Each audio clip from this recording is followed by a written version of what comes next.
What's up, ballers? It's Freddy the Ref, and I want to talk to you guys today about the Tiberius Arms T15. It's a tactical marker that's been on the market now for a little while, but I recently acquired one, and I want to talk to you guys about the pros and the cons of this gun. Believe me when I tell you that the cons are minuscule. They're not really that bad, okay? There's more pros than there are cons, but like any paintball gun, you're going to have one or two little issues. Now, it's a tactical marker that mirrors the AR-15. It is beautiful, in my opinion. I know it mirrors the AR-15 because, well, I actually own an AR and I did a side-by-side comparison. What you get when you purchase this gun is you get a hard case with foam cutouts so the gun can sit in there perfectly. You get 2 magazines that hold 20 paintballs each or 19 first strike rounds. That's right, folks. This is a first strike round gun. You get 2 pop-up sights. You get a 13 cubic inch tank with adjustable stock.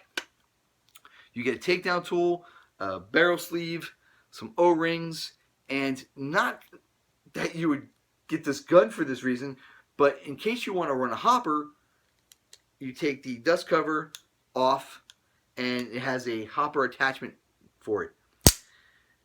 To switch it from mag to hopper, you just twist the barrel and it feeds it right to it. See? Turn it again and you're at mags. Now, let's talk about a couple of the cons, which, like I said, they're really not that bad. One of the design flaws of this gun is that the bolt rests on the detents. Okay, when the gun is decocked and the bolt sits forward, it rests on the detents, and depending on how long the gun's been sitting on the shelf, depends on if you're going to get a gun with a flat detent, which is going to cause chopping, and which is the biggest bitch about the gun that I've seen. The detents are actually in the barrel. Now, when you are storing the gun, there's 3 ways to store it so the bolt really doesn't mess up the detent.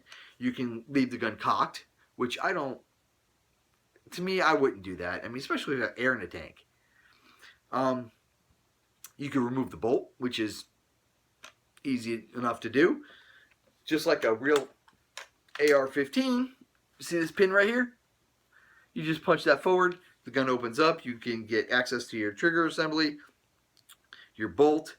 Bolt comes right out. It's not a big deal. That's what I personally do. It's like removing a firing pin out of a gun. Or you can remove the barrel. Now, I've read online that taking the barrel out's a pain in the ass to do. It's such a pain in the ass. I don't know why anybody would want to take out the barrel because it's such a pain in the ass. Really. It's not a pain. And if you look, barrel's a little dirty. I'll have to clean that. But there's the detents.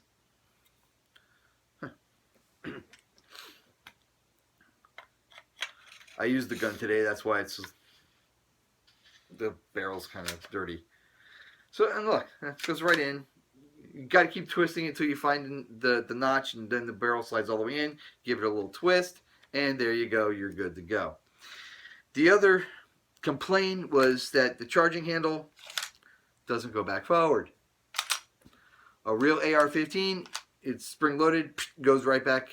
This one you actually physically have to push forward. Really, that's not a big deal. Excuse me.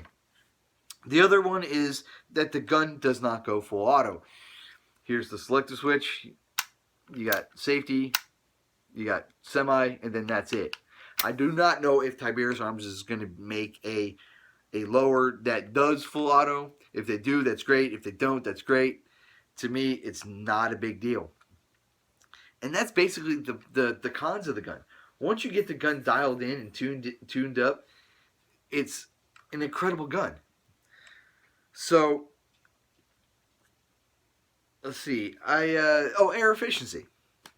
Some people say that they can get 8 mags out of it.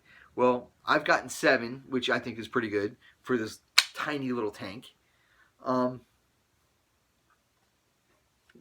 Really, that's not bad at all. But if you get 8, that's even better. You can get a buffer tube with a remote line, so you can have all the air you want. The only problem with that is the gun's now tethered to you until you take the gun off.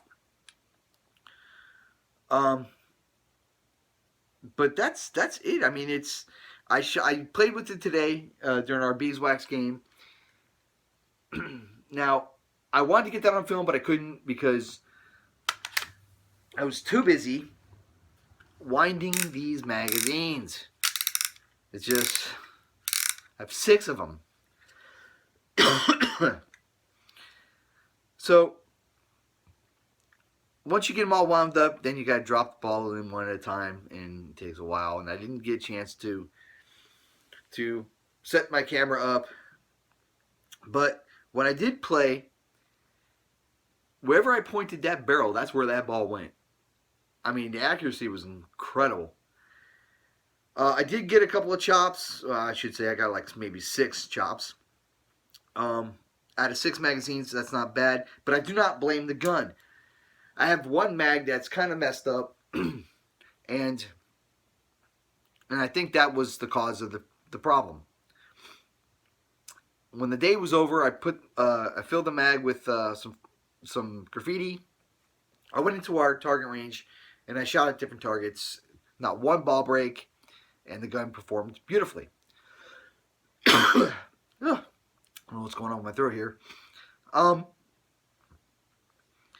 So I'll post up that video because I got that on video and show you guys how the gun sounds, performs, and whatnot. What got me interested in this was a few weeks ago, I refed a private group of all MagFed guys. And, it's incredible. We go out there with our pods and our hoppers and, we just spray paint and have a good old time. These guys go out there with these, maybe 7, 8 of them, and they do damage. Would I go against a speedball gun with this? Probably not. That's what I got my G6R for. But I'm not confident enough. I have friends that do, and they are badasses with their guns.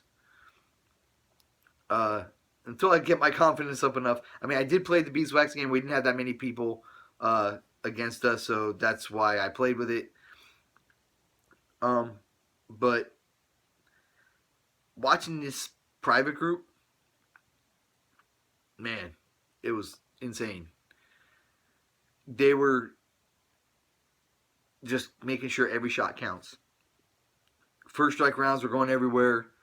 I got a newfound respect for the way they play the game. It was like they were taking their time with it. It was incredible.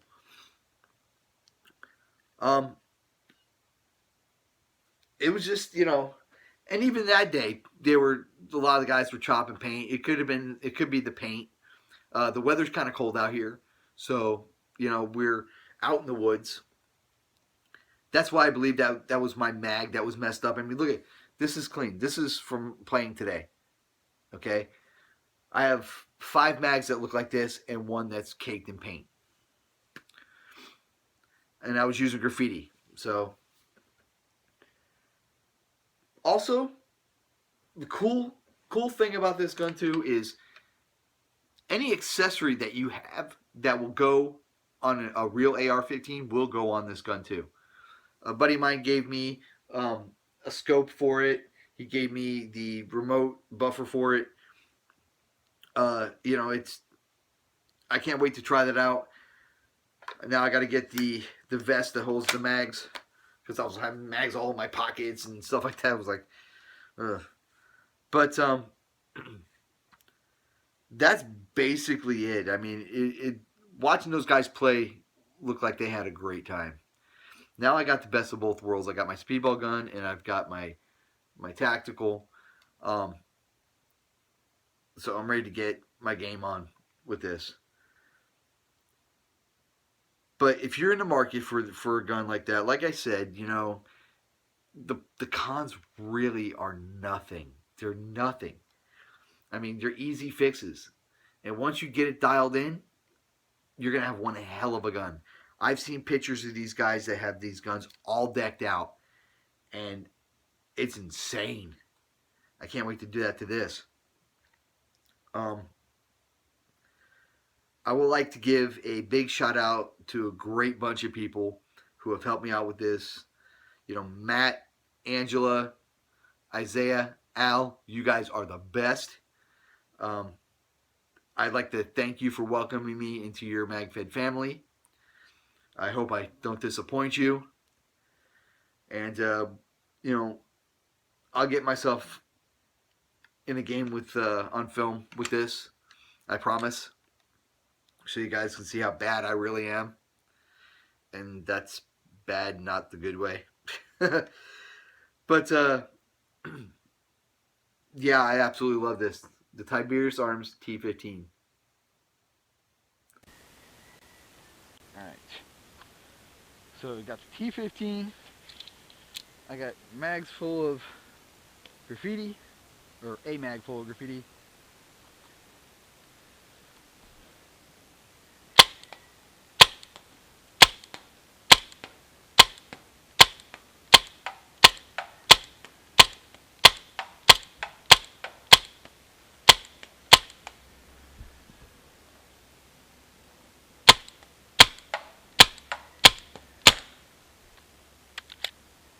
And that's it. Okay, so it shoots pretty smooth. I'm impressed. I did chop a couple balls during our beeswax game with it, but I'm thinking it might have had something to do with the mags. But the gun actually performs very well. I'm very impressed.